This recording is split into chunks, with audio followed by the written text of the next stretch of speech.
Right, we might get started. So good morning, good afternoon, good evening, wherever you are. Welcome to this Henley & Partners Leading Residence Program event. Today we're looking at the premier residence programs in Australia and New Zealand and some education options in those countries as well. My name's Tony Leneves. I'm the Managing Partner for Henley & Partners in Australia. For my part in the webinar, I'll be talking shortly about Australia's National Innovation Visa and New Zealand's very popular Active Investor Plus visa program. So joining me today for discussions are my colleagues John Milne and Andrea McLeod-Karim from Henley & Partners Education. John and Andrea will cover the benefits of studying in Australia or New Zealand and outline some of the options available to international students. We also have joining us Peter Farino, who is Director of Tax Services for Henley & Partners based in London. Peter will provide a comparison of the respective tax regimes in Australia and New Zealand. As with all the Henley & Partners webcasts, we'll leave some time at the end of the presentation to answer any questions that you might have. If you do have a question, please just type it into the Q&A section and we'll try to get to it at the end. Should also mention that the webcast is being recorded, so we'll provide that recording to everyone who's registered for the event. And of course, we have our contact details at the end, should you wish to send us any questions or perhaps even schedule a one-on-one call. All right, what are we covering today? I'm going to give you a bit of background about who we are, Henley & Partners. We're then going to look at the Australian program and the New Zealand program, a bit of a discussion about tax, and then we'll launch into the examination of studying in Australia and New Zealand and the Henley & Partners Education Services. And as I mentioned, some time at the end of the presentation for questions if you have any. So for those of you who are new to our events, Henley & Partners is a citizenship and residence advisory firm, and we're the global leader in citizenship and residence by investment. We were pioneers in this industry, and our footprint now is really global. So we have 60 offices around the world, and our staff can advise clients on more than 40 investment migration options. And of course, today we're focusing on just two of those options, the Australian National Innovation Visa and New Zealand's Active Investor Plus program. So while client advisory is obviously the main focus of our business, it's just one part of what we do at Henley & Partners. The other part of our business is government advisory. And over the past 30 years, we've advised multiple governments on the design, the setup, and the implementation of some of the world's most successful investor migration programs. Through those, our government advisory practice, we've helped governments generate more than $15 billion in foreign direct investment. So I mentioned we've got 60 offices around the world. This map just shows you where we're located, and you can see that we're located in all of the major source markets, such as the US, Asia and Africa, but also in the major residence and citizenship destination countries in North America, Europe, Caribbean, and obviously here today in the Asia Pacific. At Henley & Partners, what we try to do is we aim to provide our clients with a complete end-to-end hand-holding service. So what that means is no matter where you are or which residence or citizenship program you're considering, we have someone on the ground in your location who can advise you on the best application for you and how to present that with the best chance of success. So I mentioned before that we have more than 40 residence and citizenship by investment programs. These are the leading programs around the world today. Down the bottom there, you can see Australia, New Zealand and Nauru, which has a very interesting citizenship program in the Pacific.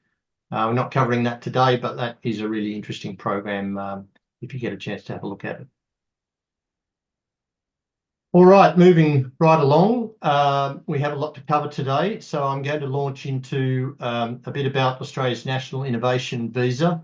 And when I do these presentations, and I'm doing them quite often, I often get asked, what is it that attracts people to Australia? Why is it that Australia is, often up there in the top 4 or 5 destinations for high net worth clients and investor migration? So these are some of the reasons that our clients have told us attract them to Australia. It's the standard of living. Australia is a very welcoming, multicultural society.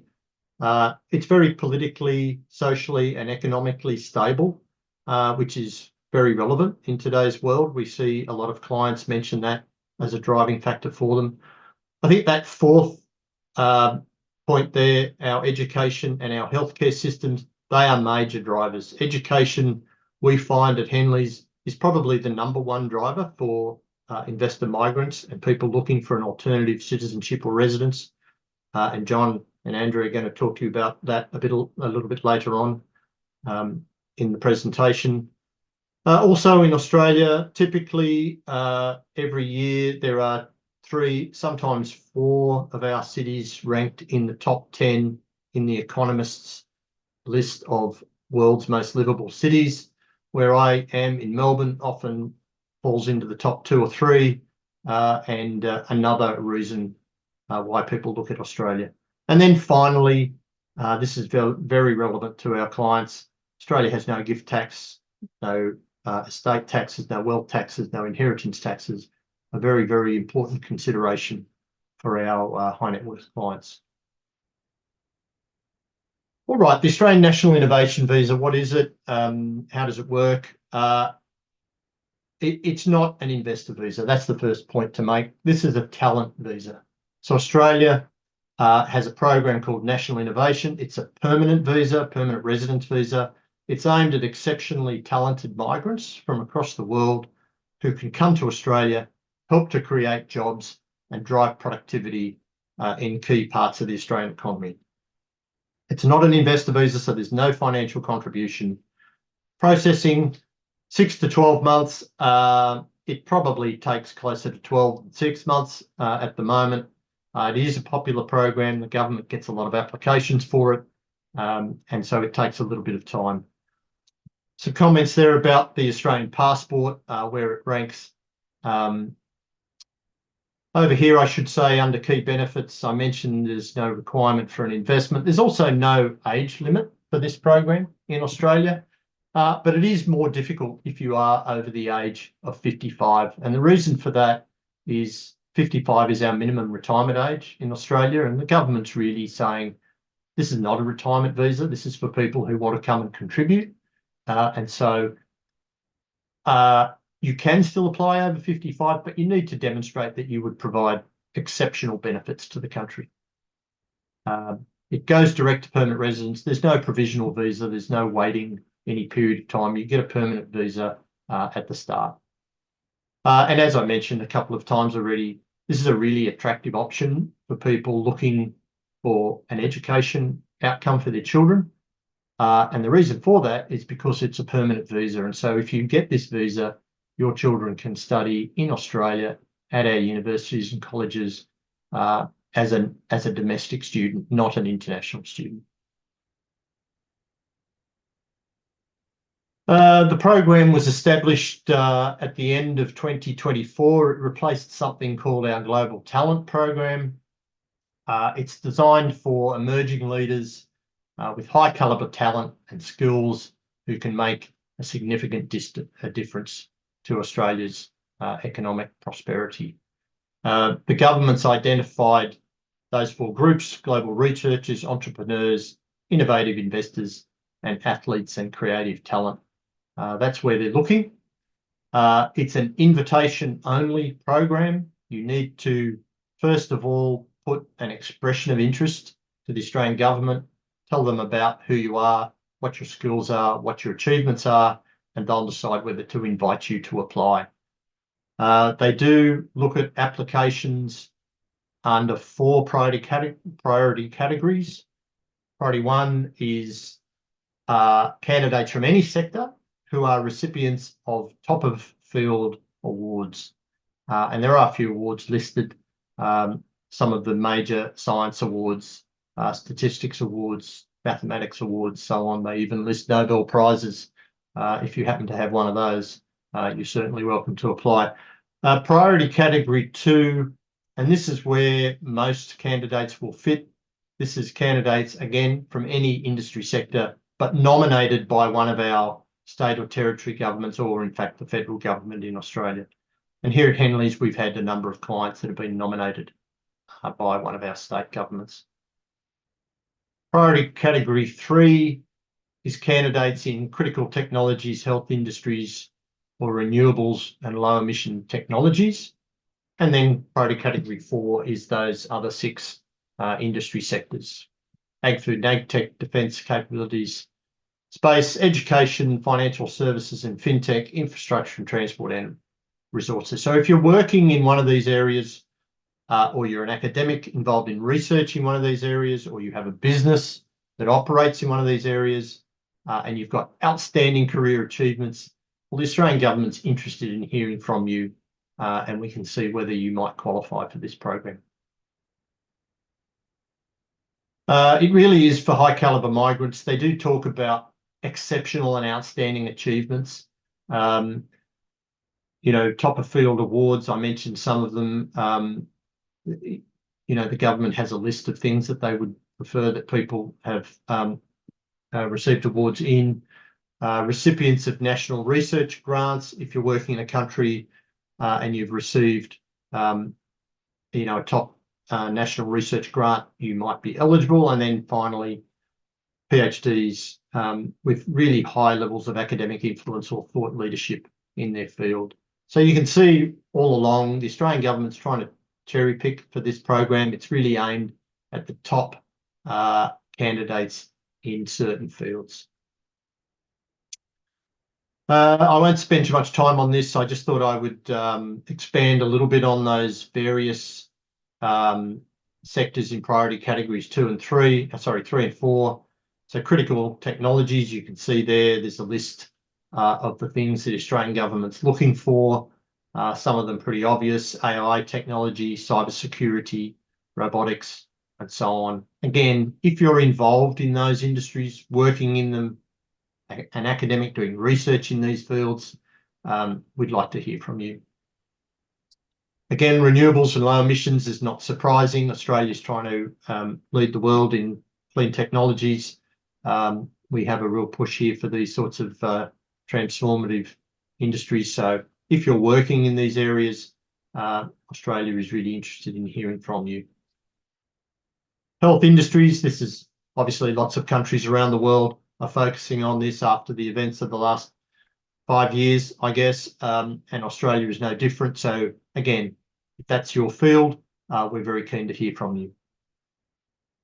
And then in priority category 4, these are the tier 2 sectors: agri-food and ag tech, education, defence capabilities at space, financial services, fintech, infrastructure and transport, and resources. So they're the industry sectors that the Australian government has identified. It doesn't mean that the National Innovation Visa is limited to that. These are just examples. And I realise I didn't spend too much time on any of those, but if you're interested, if you think you might come into the scope of this program, you know, we'd love to hear from you, and we can help you decide whether you might qualify. I thought I would just throw up, I mentioned earlier that the New South Wales or the state governments can nominate applicants. These are the nomination pathways for the New South Wales government. New South Wales is our most populous state. It's where Sydney is located. It's on the east coast. It's the biggest economy in Australia. This is how they deal with the National Innovation Visa. They will nominate people, academics and researchers, academics with a strong track record of original impactful research relevant to their current, future economic or social needs in New South Wales. We can outline what they are if you fall into that category. Entrepreneurs, there is a pathway if you are a very experienced entrepreneur and you have a business idea that you think is scalable in New South Wales, and you have a history of leading successful business, innovative business, New South Wales may be interested in hearing from you. Equally, innovative investors. So to qualify here, you would need to be a really successful angel investor or VC investor with a track record that you can put to the New South Wales government. There's no requirement for you to make an investor, but they're interested in your experience. And then these are the last two in New South Wales. Sports professionals. We're always after the best talent around the world, and creative pathways. Interestingly, at Henleys, we've recently done a number of applicants under the National Innovation Visa under the creative pathway for New South Wales. People in the film industry. New South Wales has a growing and well-regarded film industry, and they're trying to build that. So if you fall into that category, New South Wales might be prepared to nominate. But all of the state governments are supportive of this program. We haven't seen the criteria for all of them yet, but certainly South Australia, Queensland, Victoria, and so on, they're all prepared to sponsor applicants or nominate applicants for the National Innovation Visa. So if you are interested and you would like to see whether you might qualify, what does the journey look like? Well, we would invite you to send us some information about yourself, your resume. If you have a LinkedIn profile, you've got some information, send it along. We'll do an initial eligibility assessment.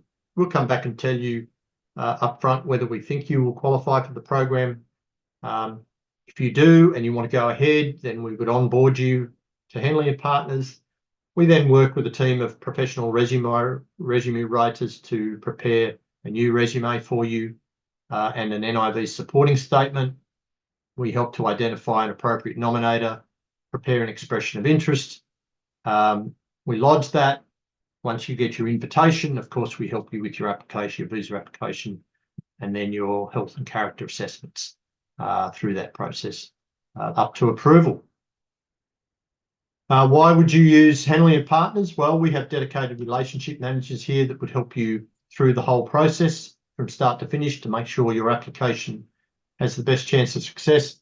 I mentioned our partners that we work with to rewrite resumes and prepare supporting statements. That's really important. It's a key element of the program, so we want to get that right.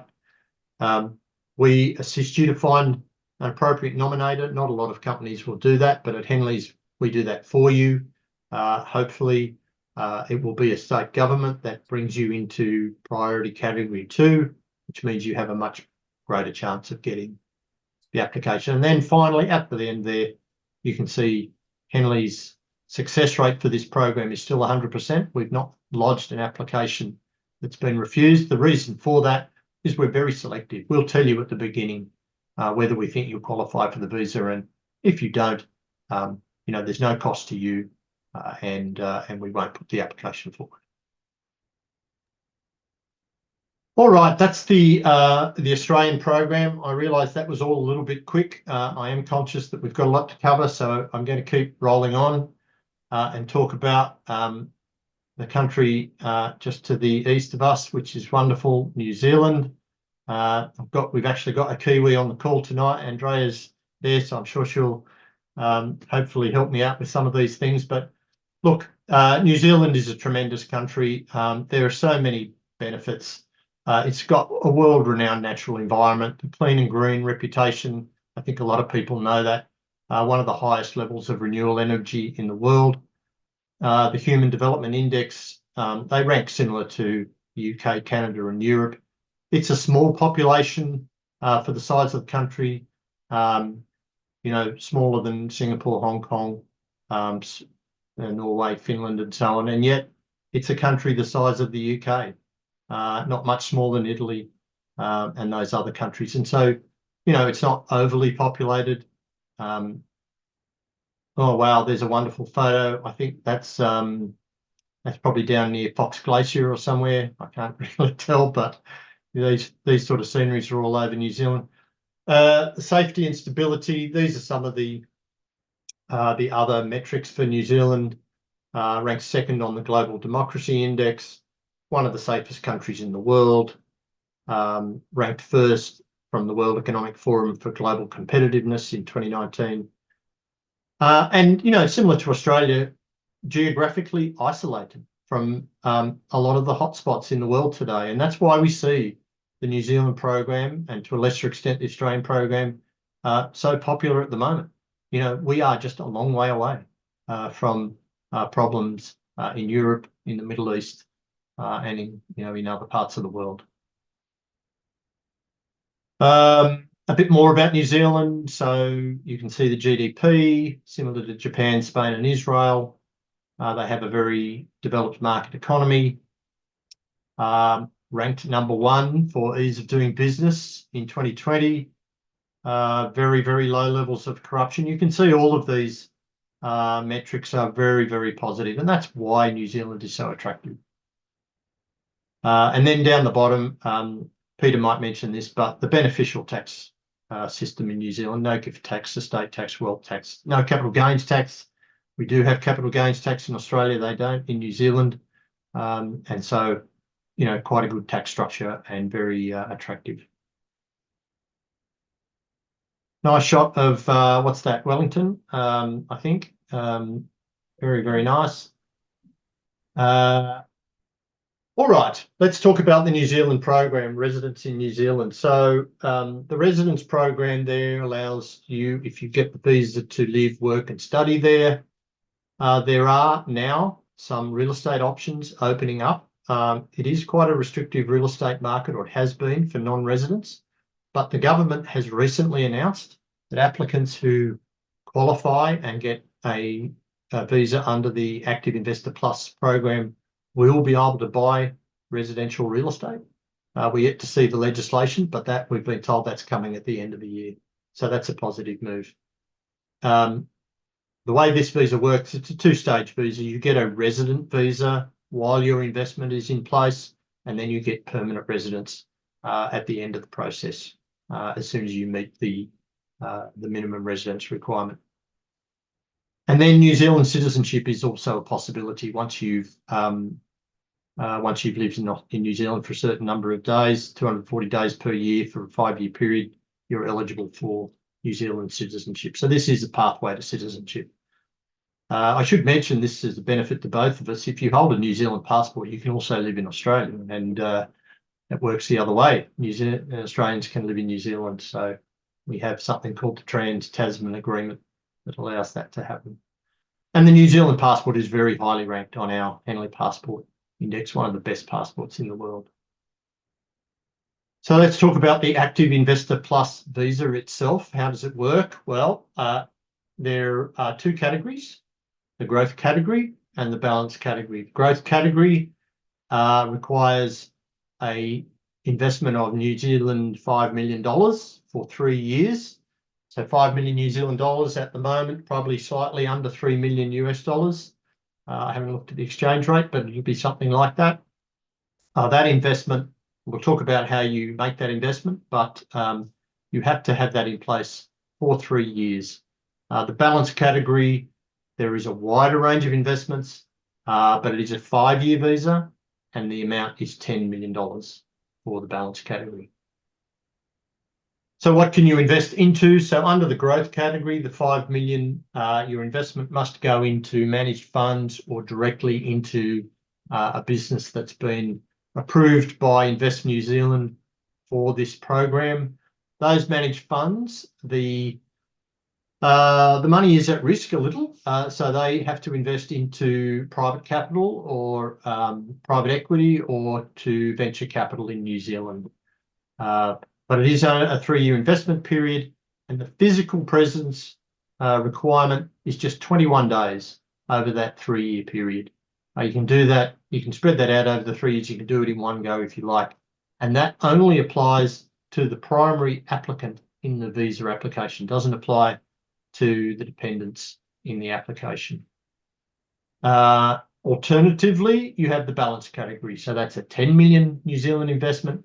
But now the eligible investment includes a much broader range of lower risk investments, if you like: equities, bonds, The return on a government bond in New Zealand, probably 3 to 4% at the moment. You can go into managed funds. You can also go into higher risk direct investments if that's what you want. Philanthropy is also mentioned there. So you can see the difference. 10 million as opposed to 5 million, less risky investments if you put in a bigger investment. The balanced category is also a 5-year visa. And in that 5 years, you must spend a minimum of 105 days in New Zealand. That only applies, as I said, to the primary applicant. You can reduce that by making some additional investments over and above the 10 million. So we can advise you on that if you're interested. So how would your application work under the New Zealand Active Investor Plus program? Well, again, we would organise an initial call with you to just assess your eligibility. That eligibility is really around the source of your funds. The New Zealand government's really careful about where you've generated your wealth, how you've generated your wealth, how you're going to transfer the money into New Zealand. So we need to do a little bit of investigation around that at the beginning. We would bring into that discussion our investment partners in New Zealand. We've partnered with some of the most reputable fund managers in New Zealand to assist you with the investment. So we would typically get one of them on a call to talk through how they would handle that investment for you. If you decide to go ahead, we onboard you to the Henley & Partners. We then prepare your residence application and you separately engage with an investment partner. The application is then lodged. The New Zealand government is really quick, probably the quickest in the world at the moment. They're taking 6 to 8 weeks to look at these applications, which is tremendous. At that point, once they have decided to approve your application, they'll send you what's called approval in principle. And once you get that, you have a 6-month window to transfer your funds to New Zealand. Once you've done that, you're granted your resident visa, and your 3-year clock or your 5-year clock, depending on whether you've gone through the growth category or the balanced category, that's when it starts. Once you get to the end of that period and you've concluded your minimum stay period, 21 days or 105 days, that's when you're eligible for your permanent visa, and we would assist you with that. And of course, then you can take your investment back. You get your investment back and whatever your investment may have earned over that period. And you're eligible for citizenship, as I mentioned, once you qualify with enough residents. All right, I realised I sort of raced through that a little bit. As I said a couple of times, I'm conscious that we want to get through a fair bit here and leave some time for questions at the end. I'm happy to answer any when we get there, but that's an overview of the New Zealand program. It's really, really popular. We are seeing lots of applicants from all over the world. We're getting a lot of interest from the United States. It's really, really an attractive country with an attractive investor program. The government is trying to do their best to attract foreign direct investment, and they've come up with a really, really terrific program. All right, I might now just hand over to Peter Farino to talk to you a little bit about taxation. You there, Peter? I am, Tony. Can you hear me? Yeah. Yep. Great. Way to go. Okay, thanks. Well, both Australia and New Zealand work on a tax residency system. So getting the right to live there, residency is very distinct from tax residency. To be tax resident in either country, you've either got to be there more than 183 days in the year or be domiciled or have a permanent home in those countries. So getting the residency doesn't automatically make you taxable, but once you move there, you will. You will be. And of course, with Australia, I think the expectation is that people are going to be moving there. So you'll be joining the tax system when you do. I think with New Zealand, you've got more discretion as to when you start going. Normal rates of income tax are a progressive scale. They're pretty similar, give and take, on the way up, allowing for the exchange rate difference. And things like interest and dividends are both taxable, although both countries give a credit for the corporate tax that's been paid for the company that's paying the dividend. Now, the most interesting thing is distinction, as Tony already pointed out, is that Australia does tax capital gains, but New Zealand doesn't. However, you've got to be careful on that because some types of gains are still subject to income tax. So things that you might consider to be a capital gain, such as sale of a property or something, may be subject to income tax, but you got to just check that. So not a New Zealand tax expert, but just want to flag that it is great in most of the circumstances, but some things would be subject to normal tax there. No inheritance tax, no gift tax, no wealth tax, as both countries say. But with inheritance tax, again, if something's gone up in value before you pass away, Australia might want to levy capital gains tax on some of that, but it depends on the asset category. So, again, good systems, but not as simple as to look for. Australia doesn't give any tax incentives, but that's where New Zealand really, really shines because the first 4 years for new arrivals have a full tax exemption on all their foreign income. So if you've got businesses abroad, dividends, capital gains, New Zealand is a very good place to go to spend 4 years to sort of sell your business and clear up your global financial situation. And then you'll be back at the normal tax rate. But if you've had a couple of big gains coming, then New Zealand is a very fine place to go when you're working out how to deal with that. I can talk about this for longer, but in the interest of time, I will hand you back to Tony. And thank you very much. Thanks, Peter. That's wonderful. Let's move right along and let's talk about education. I'm going to hand over to John and Andrea to do that. Over to you. Thank you very much, Tony, and thank you, Peter. My name's John, and I'm joined today by link with Andrea, and we're going to talk today about Australian and New Zealand education. Andrea and I are going to talk predominantly about higher education, so universities in Australia and New Zealand. But I just wanted to point out before we get going that if you're on this call and your children aren't of university age, then Henley and Partners Education also has associates that can place your children into schools in New Zealand and Australia as well. So I thought that's a very important point just to make. But the question is, why study in Australia or New Zealand? And Andrea is going to talk in a few moments about New Zealand. I'm going to focus predominantly on Australia. But I think the one thing that comes through from both of us is the increasingly academic and just experience reputation of Australian and New Zealand universities in terms of their global reputation, their ranking, and in real terms, the quality of the teaching and learning that's going on in the universities in both countries. If you're a parent of children in an international school or in a regular school, then typically Australian and New Zealand universities are going to be accepting of many different globally recognized qualifications. That includes SAT, ACT if you're in the American system, IB, A-level if you're in the British or international school system, and also BTECs as well. So if you're a parent looking at universities in Australia in particular, then you can be assured that there is a fairly simple glide path in terms of translating high school qualifications into university entrance. One of the strong features of Australian universities is that many of the universities themselves and the faculties within the universities are now globally ranked. Certainly in terms of Australia, Australia has 8 universities currently in the top 100 QS global rankings, and I know Andrea will probably talk about New Zealand in a moment.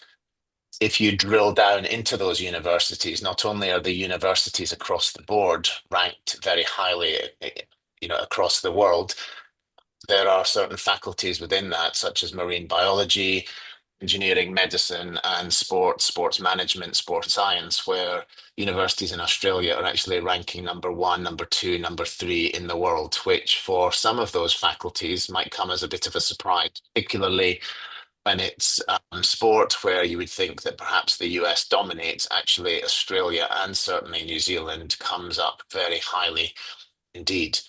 The experience in Australian universities for the students is also world class in terms of contact hours that the students get. If you compare it with, say, the UK university scene, where many of the students are sometimes by the academics, but often by graduate assistants. In Australian universities, the students are really hands-on and it's very practical. And where you may get a limited number of hours in a UK university with an academic professor in Australia, you're looking at almost double the amount of contact time to, say, the UK. So again, in terms of experience for the students themselves, it's a really practical, hands-on experience. Whereas 10, 20 years ago, outside of the US, Canada, and the UK, Australian and New Zealand university degrees were perhaps misunderstood or perhaps seen as something that you do if you don't get into other universities.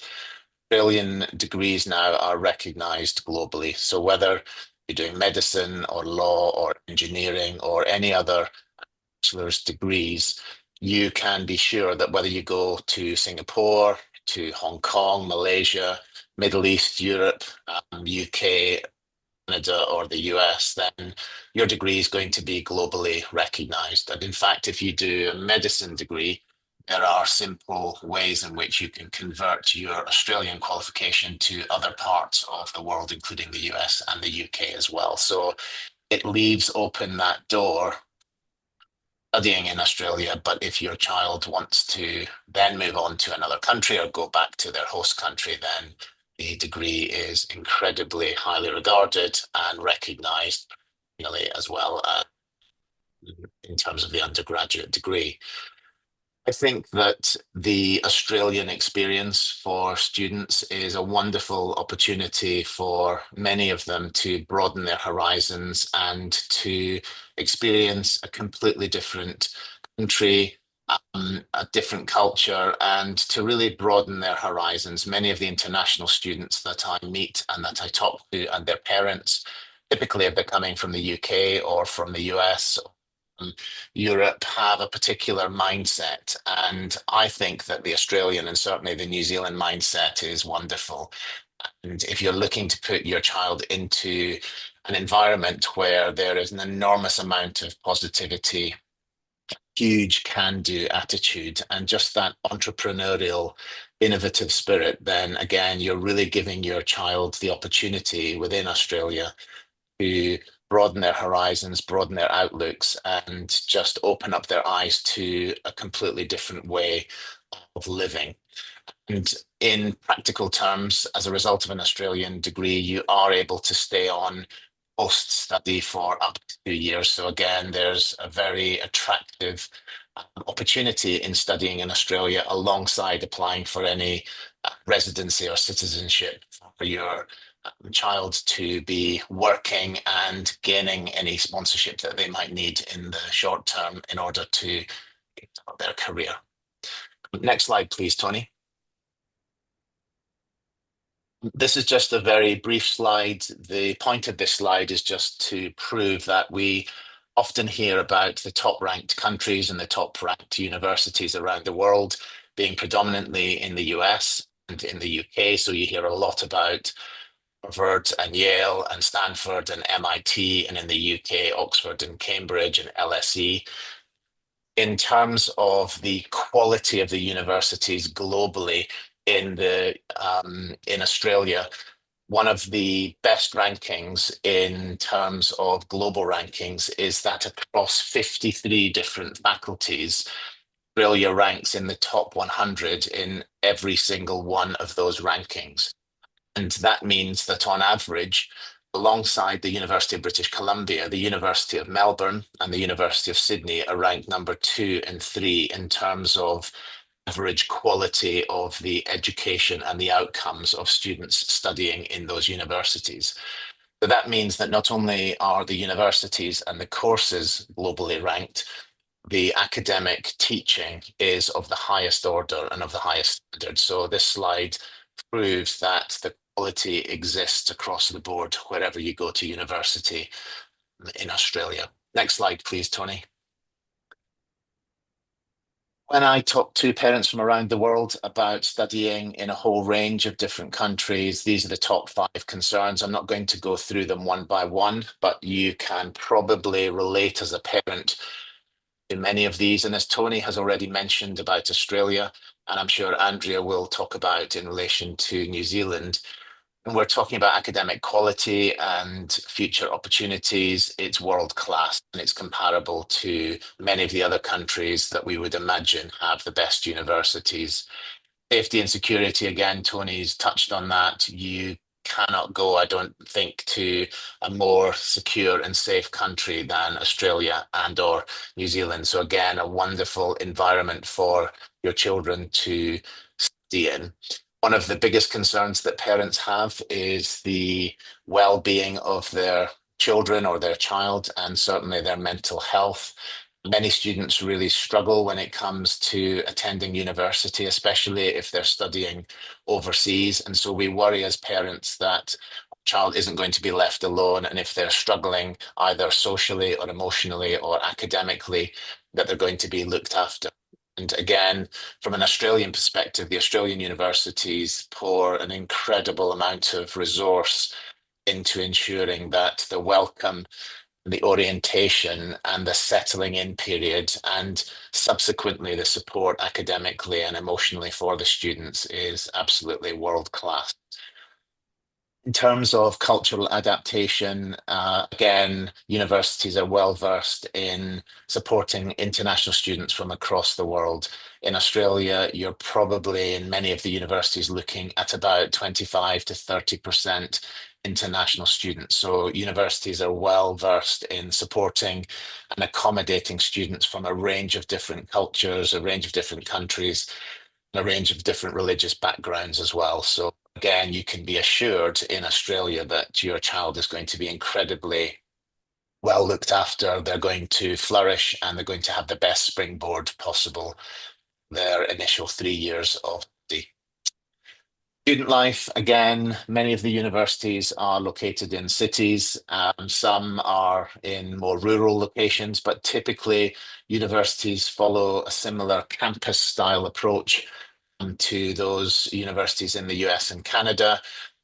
There are an enormous number of student clubs and societies. So again, there's always a peer group for your child to relate to and to get involved with. And indeed, if they want to start up their own club or society, universities are very happy to sponsor and support those.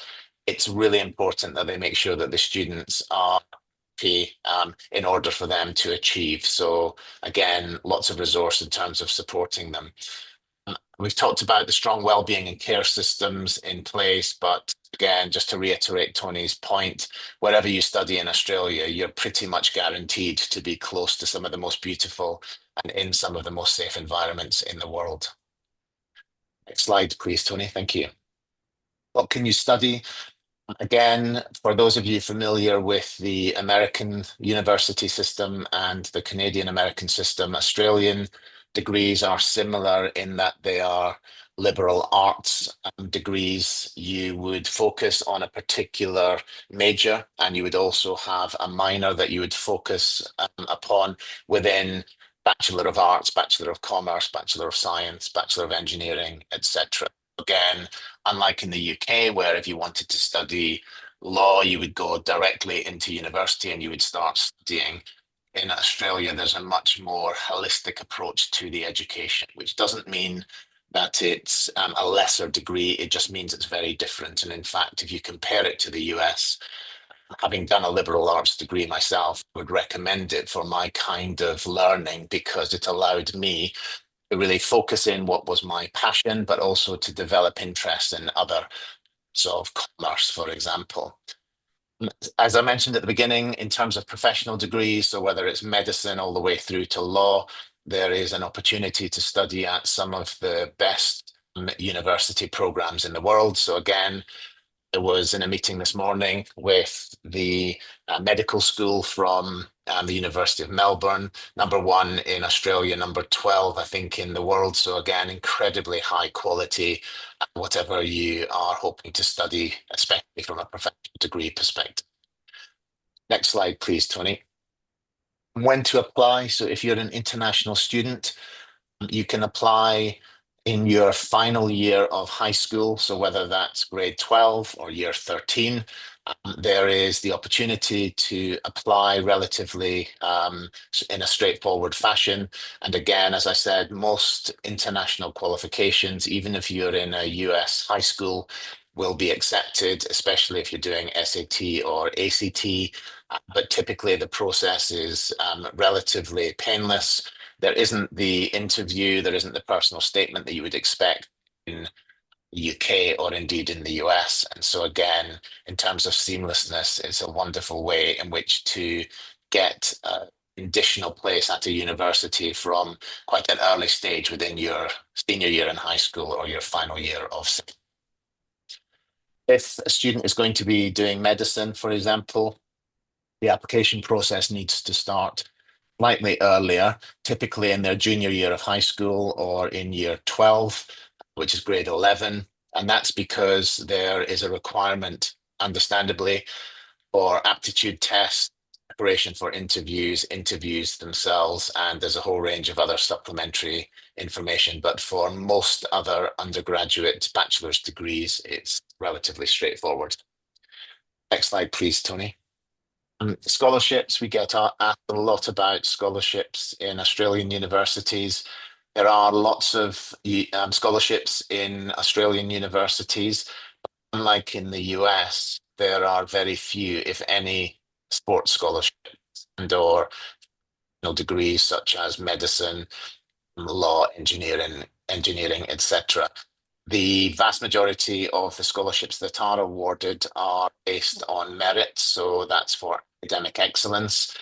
And quite often these scholarships are awarded after a place has been accepted and the grades for AT, ACT, IB, or A-level being officially recognised. Some universities, University of Sydney, for example, whereas an international scholarship award, I think they offer 40 100% scholarships, purely merit-based, but you can imagine they're incredibly competitive, and the academic scores required for that are at the top of the range, but they do exist. Slide, please, Tony. Tuition fees, I'm not going to dwell on this too much. You can see there the range of different degrees that you can study and the varying costs. Clearly, within something like the Bachelor of Science, this can increase quite dramatically if you're studying for medicine. But by comparison, the UK degree and the Australian degree are very similar in terms of the actual cost. And in fact, where the cost of an Australian degree is holding, in the UK, there are public proclamations that the government may in fact be adding another cap on top of international students being in the UK up to 20%. Again, having done this in schools in the UK, the government is now targeting higher education, which means that in terms of comparison, the cost of a degree in Australia versus the cost of a degree in the UK actually pretty much in the same. Next slide, please, Tony. Okay, so over to Andrea to talk about New Zealand. Hi, everyone, or as we say in New Zealand, kia ora. That's how we greet each other there. I am going to be covering New Zealand universities today. Now, as you may have guessed from John's presentation, much of the details do remain constant between Australia and New Zealand. We have similar structures of degrees, we have similar intakes. So where something is similar to Australia, I may not go into a great deal of detail in it, but very happy to answer questions at the end if there is something that I may have glossed over or summarized due to that. So New Zealand, a smaller country, only 5 million people, and geographically the size of the UK. We have 8 universities. They are all public universities. There are no private universities in the country, and they are all ranked in the top 1% worldwide. So this varies everything from University of Auckland, who is the top university in New Zealand and ranked number 65 in the world, right to the lowest ranked university, which is ranked 410 in the world. Still very, very decent in terms of rankings. And the majority of the universities are ranked in the top 250 worldwide. So apart from overall rankings, New Zealand universities generally do quite well in terms of subject rankings as well. And some very high in the top 50. Sports, John had mentioned how excellently Australia and New Zealand generally perform in sports. So we've got number 11 in the world there in Otago, veterinary science, education, anatomy and physiology at one of the medical universities, dentistry, engineering. There's a range of other very highly ranked subjects. That's just a selection. So student life in New Zealand. Now, again, I have not included some of the similar information to Australia, but here's some of the differences. So every university and every campus has its own distinct characteristics. So when advising students, when choosing your program in your university, sometimes this should be taken into account. This is everything from inner city campuses in Auckland, in Christchurch, in Wellington, to regional campuses in Hamilton or in Palmerston North, and a true university town in Dunedin, where every year when the university is in session, the population of the city increases by something like 20,000 people. Yep. Domestic to international student ratios are good. It is generally between 10 to 20% of international students at each university. And generally there is a broad range of nationalities within that mix. As you would imagine, China and India is usually quite high on the nationalities list. But for example, the University of Otago, their highest student nationality is actually students from the US, because of the very strong exchange programs there. So there can be a bit of difference between universities on who is most attractive to which nationality or which group of international students. Fantastic opportunities to join clubs and societies. As John mentioned, if one does not exist in the students' area of interest, they're very welcome to create it themselves. And as well as clubs and societies, really good opportunities for student athletes to pursue sports alongside. Not only to join a university club or a city club, but there's also programs that particularly provide support to student athletes as well to help them balance their sporting commitments alongside their university studies. Really good student accommodation for undergraduate students in particular. There are catered accommodations where their meals are provided for them. For postgraduate students, they're usually in self-catered accommodation where they're cooking for themselves. It's more like an apartment setup. And when we talk about student well-being and student services, New Zealand was the first country in the world to introduce a code of pastoral care for the well-being of international students. It's something that the country takes very seriously. Every institution that hosts international students has a series of commitments and responsibilities that they sign up to, and that student experience and that student well-being is really important in ensuring that they are allowed to continue recruiting international students. When I speak to parents, when I speak to students these days, one of the most important topics these days is safety. New Zealand is ranked as the safest English-speaking country in the world and 4th safest overall. So a fantastic choice if you are looking for yourself or your children to be based somewhere quite far away from any volatilities. And great opportunities for work integrated learning as well. Many programs have internships incorporated as part of the curriculum, usually in the last year.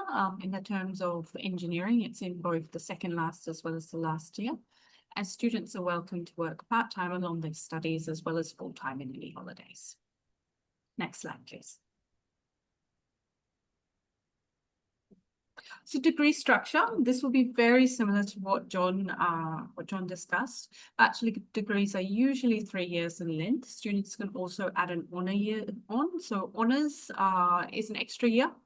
It has a focus on research alongside advanced coursework, and it can actually be a fast track to PhD for students who are progressing on an academic pathway that way, where you can skip masters and do an honours year instead. Engineering and law take 4 years to complete. Architecture is a 3+2 system, bachelor's plus master's for your registration. And New Zealand has a slightly different structure to entry into medical programs than Australia does, in that we do 1 year of health science, similar to a pre-med year, and that it is competitive entry into medicine, dentistry, and other related healthcare programs from the second year onwards. Most degrees are very flexible.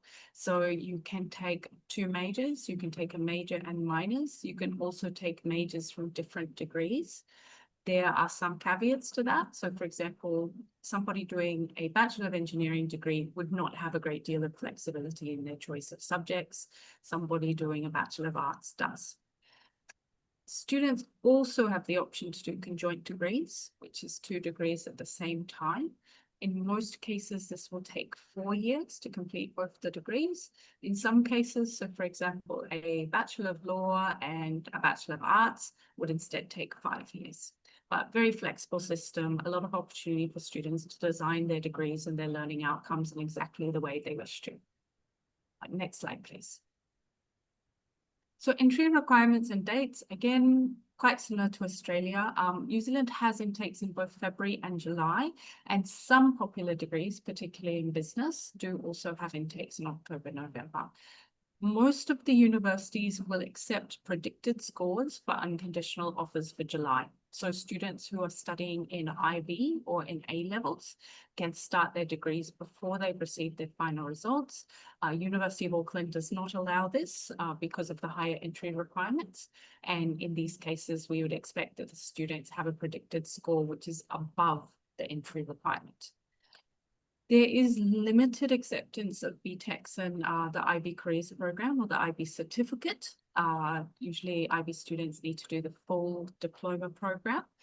BTECs, there are 4 universities that currently accept these for entry, which is Otago, Massey, Waikato, and Lincoln.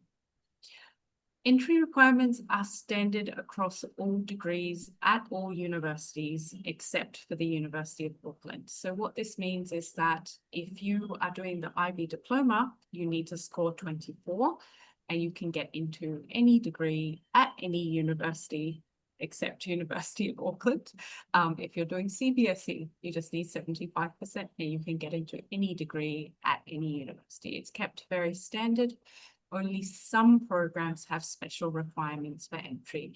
And this is, very much program specific. So for example, creative programs, there's generally a portfolio or an audition element. Aviation, there's special requirements. Veterinary science, there's special requirements. Teaching, special requirements such as an interview.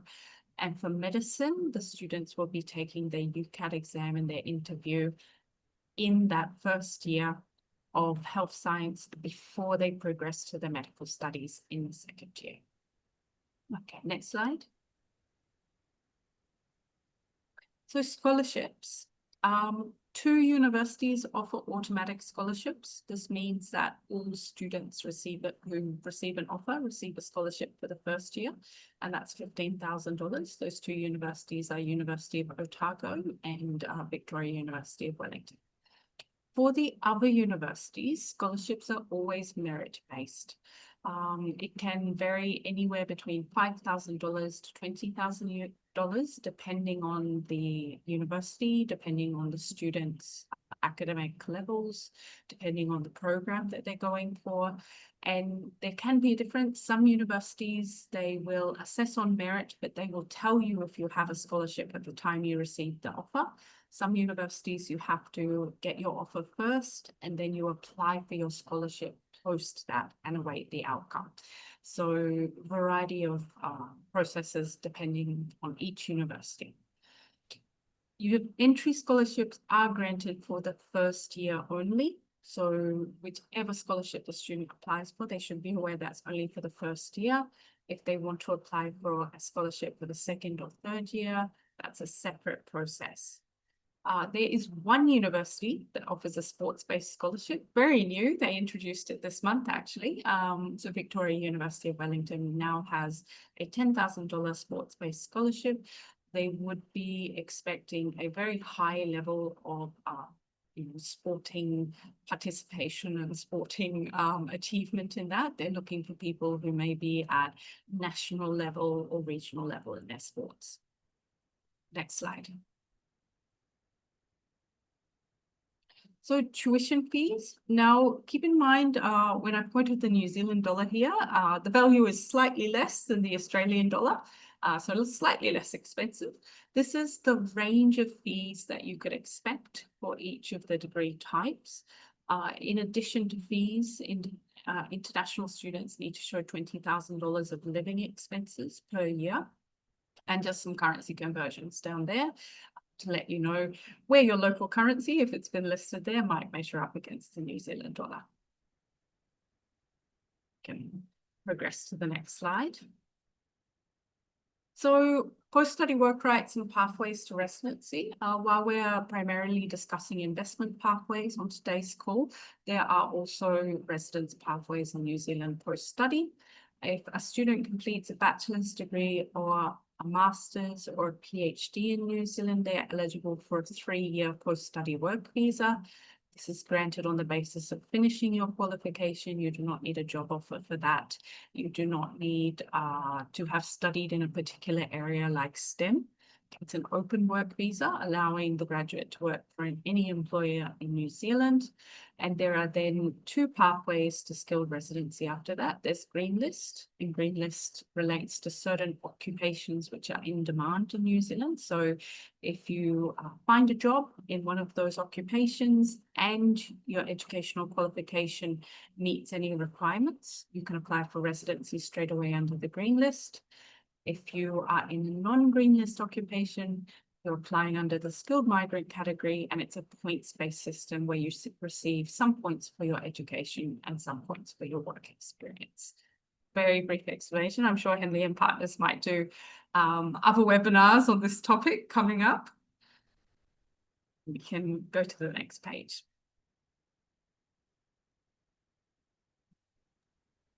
Well, that might actually be it for me. Okay, thank you. John, did you want to briefly run through the education offering from Henley's? Yes, of course, Tony, and thank you, Andrea. That was very, very interesting indeed. And I think everyone will agree that between Australia and New Zealand, there's a fantastic world-class available. So just a few slides about Henley and Partners Education and our team. You can see there from the vast array of associates that work for Henley and Partners with all of our associates in their field. We cover not only schools, but also universities, and we increasingly are covering most areas across the world. We started off 2-3 years ago focusing on the UK, America, including Canada and Australia and New Zealand. And now, of course, we're doing Europe, Asia, and the Middle East as well. So you can see from the different personalities in front of you that we're all coming from either schools or education backgrounds, and with expertise. Any client that works with Henley and Partners Education gets a very personalized and bespoke service. And I think because it is independent as well, this is a really important point. We don't come to families with a preconceived notion of where we want the children or the students to go to school or to go to university. It's very much a placement based on the best thing for them and for their needs. Next slide, please, Tony. So why Henley and Partners? As I've mentioned, not only are we experts in our field, but because of the educational background that we come from, we like to think that we are impartial, and our success rate is 100% because we typically are placing students into schools and universities that are realistic, that are the best place for those individuals, where they're going to flourish and where they're going to do incredibly well. We do have a number of other features that we will talk about in the next slides that include understanding the academic skills of students, not just from a very early age, but also at critical examination points around the ages of 16, 17, 18, where using certain tools that are bespoke to Henley and Partners, we can identify strengths, students, as well as opportunities to grow.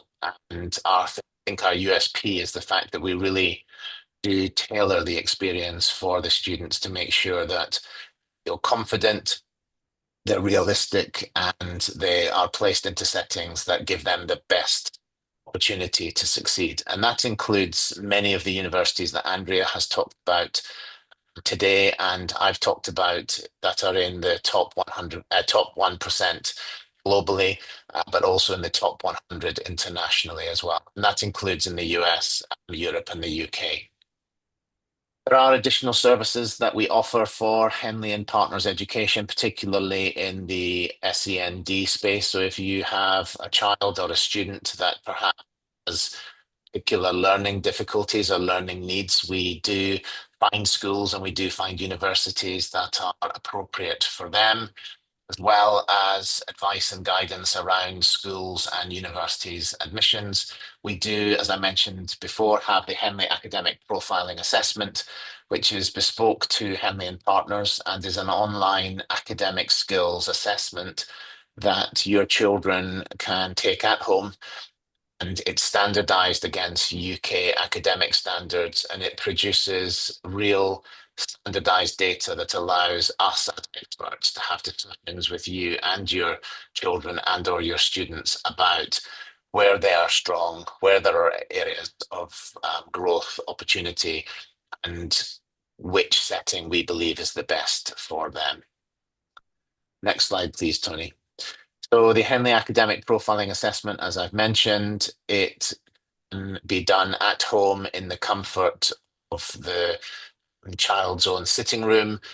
It's again an assessment that's standardized, so it's globally recognized. It provides a really interesting academic snapshot into a child's potential and is very, very useful in the early stages of the assessment of a student, because it does allow us to start to shape their profile and to shape and manage expectations around whether or not they should be aiming for an aspirational university or whether they should be looking for something a bit more bespoke. So again, if you're interested in this assessment for your child or for a student, then let us know and we can send you more information.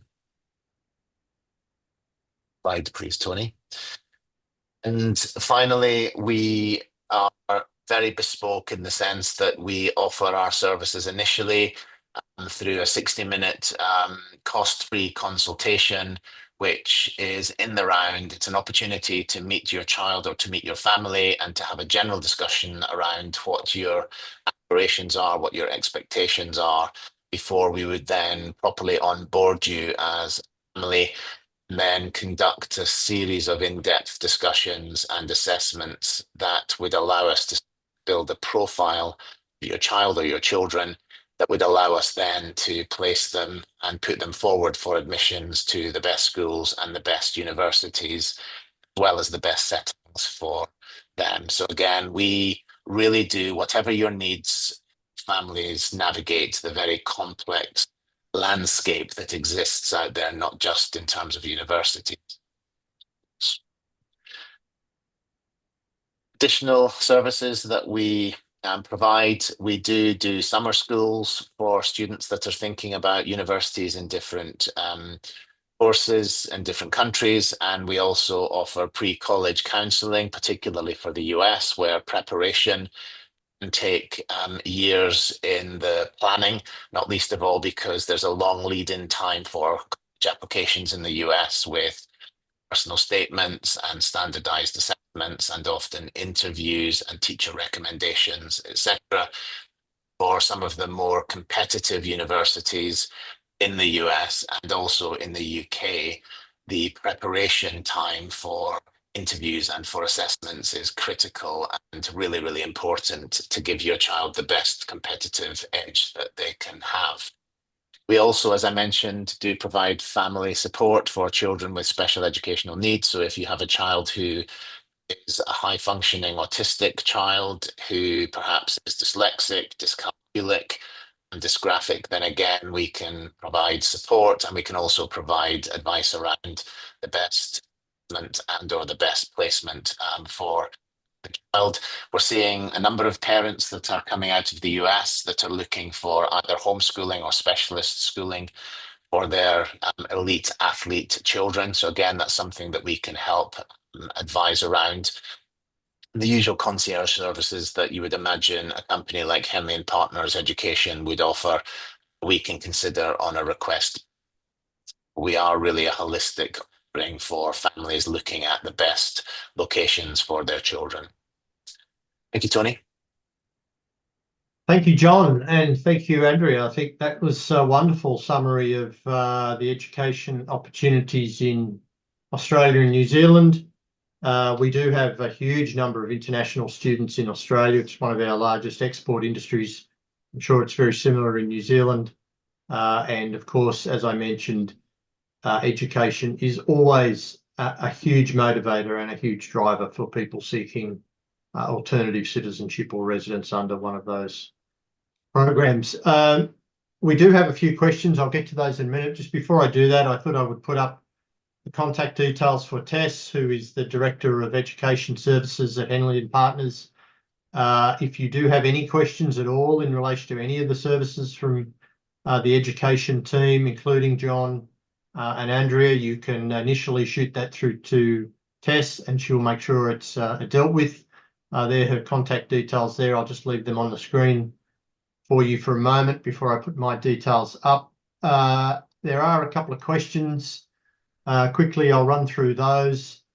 We have a question about a pre-assessment charge by Henley's for someone, I presume, thinking about the Australian National Innovation Visa.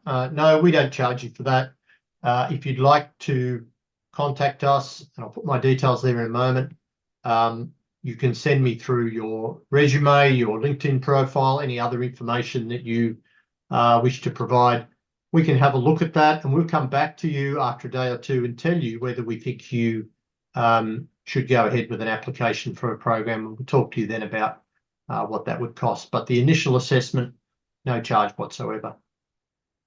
There is a question about tax on property in New Zealand.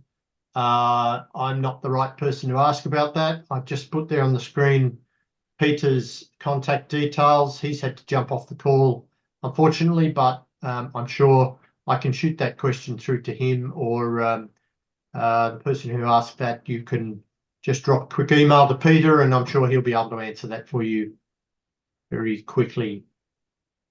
In relation to the New Zealand program, we have a question about dependents. Yeah, I should have mentioned that. For New Zealand, you can include adult children over the age of 18 up to the age of 25. Now, when I say 25, yeah, it's 24, but as long as they haven't turned 25. So it's essentially, you can be 24, 11 months and 20 days. As long as you haven't had your 25th birthday, you can include them. And the nice thing about the New Zealand program, it's time of application, not time of decision, which is the way the Australian government looks at it. So in Australia, the age is 23, but they must be 23 when the government makes the decision on your application, not when you apply. And so you've got to try and work out how long it'll take them to assess your application. And given that the processing time is, 6 to 12 months, really adult children over about 22 would be difficult to include them for the Australian program. But yeah, up to 24 for New Zealand, as long as they haven't had their 25th birthday and they're full-time students and fully dependent on the primary applicant, on the parents, they can be included. More information. When will more information be available about investment options in New Zealand? Look, we're hearing that the government is going to make some announcements before the end of this calendar year. And I mentioned when I talked about New Zealand that it's been a really, really popular program, and they have had, they're taking in a lot of investment. The economy there has got to try to deploy that investment, and it's not that easy. And so the government has said, look, we'll look at what other options we might make available in that growth category. So stand by towards the end of the year. The person writing this question is interested in real estate options. I'm pretty confident residential real estate won't be an acceptable investment for New Zealand. Commercial real estate, potentially. You can already look at that through the balance category, but on the growth category, maybe. Let's wait and see what the government comes out with. And then finally, we've got a question about costs. Well, I've just put up my contact details. If you're interested in the Australian program or you're interested in the New Zealand program, I'd be very happy to have a chat to you about what all the fees are, both our fee at Henley & Partners and the respective government application charges, the New Zealand government, the Australian government. Drop me an email. You can see my email address there. I'll be very happy to either set up a call with you or just to provide you that information about the costs. Okay. Well, that's an hour and 18 minutes. Thank you for all of the people who've stayed with us. I realise there was a lot of information there. Hopefully that was very useful for you. As I said, these are both terrific programs, both very different programs, but in different ways. They are both very popular. And then, of course, the wonderful updates we had about education in both Australia and New Zealand from John and Andrea. Some background there on tax in both countries from Peter. I think it's been useful. Thank you, John. Thank you, Andrea, for making your time available tonight. We have another one of these coming in about 10 hours' time. Peter's kindly agreed to get out of bed at 1 o'clock in the morning there in Dubai and join me. So remains for me to thank you all again and see you next time on the next Henley & Partners webinar. Okay, thank you. Everyone. Thank you, everyone.